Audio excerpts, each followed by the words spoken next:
Welcome साथियों, आज की इस वीडियो में हम रीट के एग्ज़ाम के सिलेबस से फ्रेमिंग क्वेश्चन सीखेंगे, समझेंगे। रीट के एग्ज़ाम में आपको प्रश्न के सही क्रम को चुनना होता है। प्रश्न के सही क्रम को चुनने के लिए हमें प्रश्न के सही क्रम को जानना आवश्यक है। इसके साथ ही हमें WH word, helping verbs, pronoun और वर्ब फॉर्म्स की जानकारी होनी चाहिए। आइए हम WH वर्ड और हेल्पिंग वर्ब से बनने वाले प्रश्नों के सही क्रमांक को जानते हैं। प्रश्न दो तरह से बनते हैं, एक हेल्पिंग वर्ब से और दूसरे WH वर्ड्स या क्वेश्चन वर्ड्स से। हेल्पिंग वर्ब से बनने वाले प्रश्न में सबसे पहले हम हेल्पिंग वर्ब लिखते हैं। देखिए, ये कुछ मुख्य हेल्पिंग वर्ब्स हैं, इनका आप भली भांति अध्ययन कर लें। हेल्पिंग वर्ब के बाद हम सब्जेक्ट लिखते हैं। सब्जेक्ट के बाद हम मेन वर्ब यानी मुख्य क्रिया, और फिर उसके बाद ऑब्जेक्ट या एडवर्बियल लिखते हैं। देखिए, ये एक वाक्य या उत्तर है, हम इससे प्रश्न बनाते हैं। अब देखिए, इस वाक्य में इज हेल्पिंग वर्ब है, तो हम सबसे पहले इज लिखेंगे।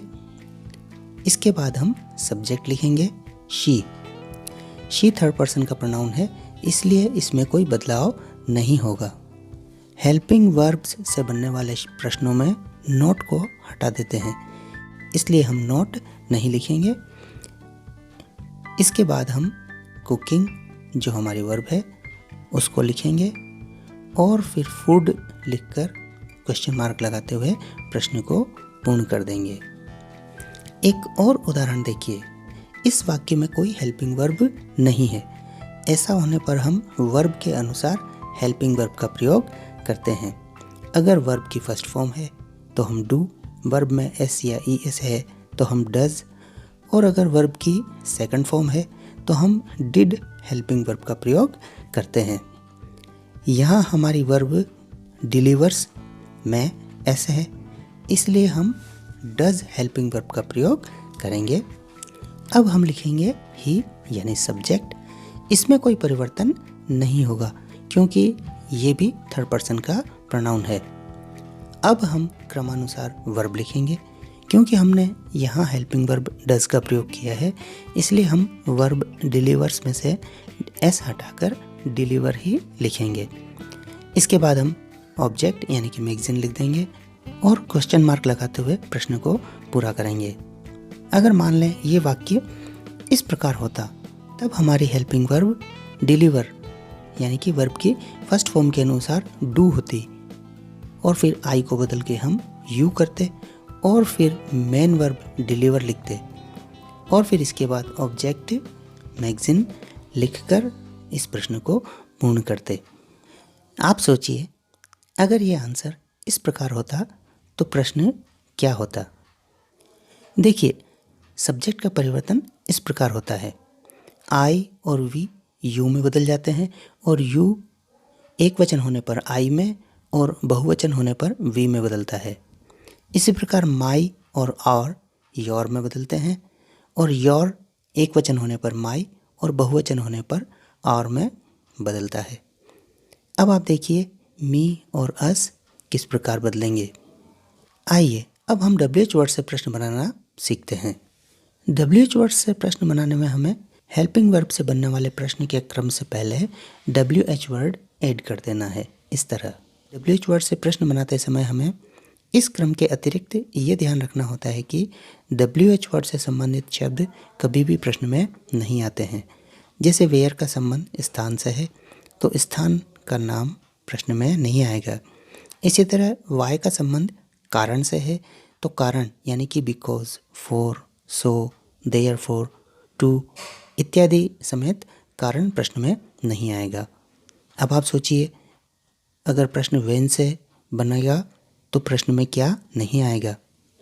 माना ये कोई वाक्य या उत्तर है, हमें प्रश्न व्हेन से बनाना है, तो सबसे पहले हम लिखेंगे व्हेन। अब हमें क्रमानुसार हेल्पिंग वर्ब चाहिए। देखिए, क्या यहाँ कोई हेल्पिंग वर्ब है? नहीं, यहाँ हेल्पिंग वर्ब नहीं है, इसलिए हम वर्ब के अनुसार हेल्पिंग वर्ब लिखेंगे। वर्ब लेफ्ट सेकंड फॉर्म में है, इसलिए हम डिड हेल्पिंग वर्ब का प्रयोग करेंगे। अब हम सब्जेक्ट आई को बदल के यू लिखेंगे। इसके बाद हम डिड का प्रयोग होने से वर्ब लेफ्ट की फर्स्ट फॉर्म यानी कि लीव का प्रयोग करेंगे। फिर हम फॉर मुंबई लिखेंगे। यस्टरडे को हम प्रश्न में शामिल नहीं करेंगे, क्योंकि जब हम व्हेन से प्रश्न बनाएंगे या बनाते हैं तो समय को हटा देते हैं। इसी तरह जब हम वेयर से प्रश्न बनाएंगे तो स्थान को हटा देंगे। देखिए, प्रश्न क्रमानुसार हम सबसे पहले लिखेंगे वेयर, फिर हम हेल्पिंग वर्ब इज और फिर सब्जेक्ट शी का प्रयोग करेंगे। ये नहीं बदलेगा क्योंकि ये थर्ड पर्सन का प्रोनाउन है। और फिर मेन वर्ब गोइंग, यहाँ स्कूल स्थान है इसलिए ये प्रश्न से हट जाएगा और हमारा प्रश्न बन जाएगा वेयर इज शी गोइंग। आप भी एक प्रश्न बनाइए। अब देखिए, जब हम हाउ मैनी से प्रश्न बनाएंगे तो एक बात का ध्यान रखेंगे कि प्रश्न में संख्या नहीं आएगी, लेकिन जिसकी संख्या बताई है वो नाउन तुरंत हाउ मैनी के पास आ जाएगा। देखिए इस तरह, यहाँ हमें हाउ मैनी से प्रश्न बनाना है तो सबसे पहले हम लिखेंगे हाउ मैनी। अब इसके तुरंत बाद हम ये ध्यान रखेंगे कि 5 जो संख्या है वो शर्ट्स की है, इसलिए शर्ट्स तुरंत हाउ मैनी के पास आ जाएगा। अब इस वाक्य में हेल्पिंग वर्ब नहीं है तो हम बॉट यानी कि वर्ब की सेकंड फॉर्म के अनुसार डिड का प्रयोग करेंगे।